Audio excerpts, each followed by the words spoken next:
अस्सलाम वालेकुम। वालेकुम सलाम। दोस्त कैसे हैं? ठीक ठाक। ਇਹ ਜਨਾਬ ਜੀ ਸੀੜੀਆਂ ਦਾ ਮਾਰਬਲ ਲਾਇਆ ਜਾ ਰਿਹਾ ਤੇ ਧੋ ਕੇ ਪੱਥਰ ਨੂੰ ਥੱਲੋਂ ਇਹਦੇ ਜਿਹੜਾ ਪਾਊਡਰ ਹੁੰਦਾ ਨਾ ਪਾਊਡਰ ਲੱਗੇ ਆ ਪਾਊਡਰ ਨੂੰ ਫੋਮ ਦੇ ਨਾਲ ਧੋ ਕੇ ਤੇ ਫਿਰ ਅਸੀਂ ਪੱਥਰ ਨੂੰ ਲਾਉਂਦੇ ਆ ਜਨਾਬ। ਇਹ ਸੀੜੀ ਤਿਆਰ ਕੀਤੀ ਹੈ, ਚੈੱਕ ਕਰੋ।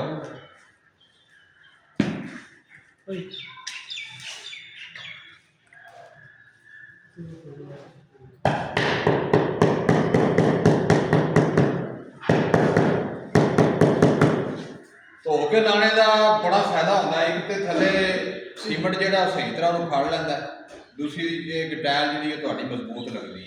ਠੀਕ ਹੈ ਜਨਾਬ। ਬਾਕੀ ਕੰਮ ਦੀ ਕੁਆਲਿਟੀ ਚੈੱਕ ਕਰੋ, ਪਸੰਦ ਆਵੇ ਤੇ ਚੈਨਲ ਨੂੰ ਫੋਲੋ ਕਰਨਾ ਤੇ ਵੀਡੀਓ ਨੂੰ ਲਾਈਕ।